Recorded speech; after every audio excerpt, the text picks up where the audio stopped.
My name is Daniel. I am 38 years old. From the outside, my life looks complete. A steady job, a kind wife, 2 beautiful kids, and a warm home that smells of fresh coffee every morning. People say I'm a lucky man, and maybe I am. But luck doesn't stop the heart from feeling lost sometimes. I love my wife, Anna. She's been my anchor since the day we met. Patient, gentle, always putting our family before herself. But somewhere along the way, life became routine. Work, home, bills, school meetings, sleep. Day after day, the same circle. I didn't even realize how tired I'd become, not of my family, but of myself. Then, one day, someone new walked into my life. Her name was Claire, a colleague from another department. She was confident, funny, and full of the kind of energy I'd forgotten existed. We started talking during lunch breaks, sharing jokes, stories, little things that made the day lighter. At first it felt innocent, harmless. But slowly something inside me shifted. I started looking forward to seeing her.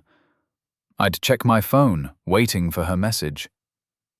I told myself it was just friendship, but deep down, I knew better. It wasn't about love. It was about escape.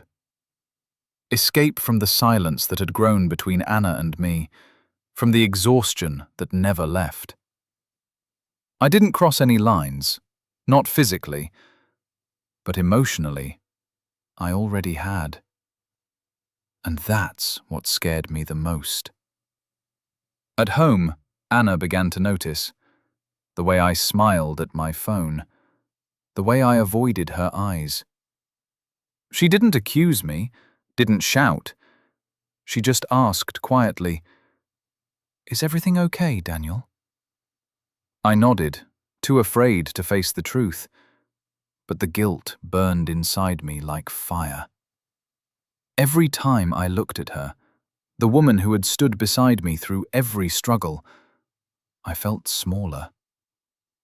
We had built a life together, a life made of promises, and I was standing there, silently breaking them. One evening, after putting the kids to bed, I sat alone in the kitchen. My phone buzzed. It was Claire. A simple message. "Missed you today." My thumb hovered over the screen. My heart raced. I could reply, or I could stop. That moment felt like standing at a crossroads. One road led to comfort and excitement, something new, something forbidden. The other led back to truth, to responsibility, to the quiet love that had raised my children and kept our home alive. I turned off my phone.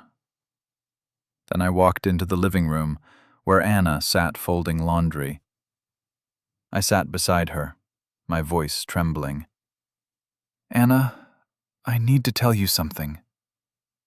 Her hands froze. The air felt heavy. I confessed everything, not to hurt her, but because I couldn't live inside that lie anymore. Every word broke me, but honesty felt like the only way to breathe again. She didn't speak at first. Tears filled her eyes, but she didn't shout or walk away. She just said, "Thank you for telling me. I don't know if I can forgive you yet, but I needed the truth." That night, I slept on the couch. The silence between us was unbearable. But beneath it, something small began to shift. Not forgiveness yet, but maybe the first fragile step toward it. Over the next few weeks, we talked, really talked, for the first time in years, about how lonely we both had felt, about how easy it is to get lost in life's noise and forget to nurture what truly matters. It wasn't easy. Some nights ended in tears, others in silence. But slowly, I began to earn her trust again, not with words, but with actions. I deleted every message, cut off contact with Claire, and focused on rebuilding what I had nearly destroyed. I spent more time with my kids, more time listening, less time running from myself. And in those quiet moments, when my daughter laughed, when Anna smiled faintly while washing dishes, I realized something I should have known all along. Love isn't always passion or excitement. Sometimes it's simply showing up, day after day, even when it's hard. It's choosing the same person again and again, even after mistakes, even after hurt. Temptation promises freedom, but it only traps you in guilt.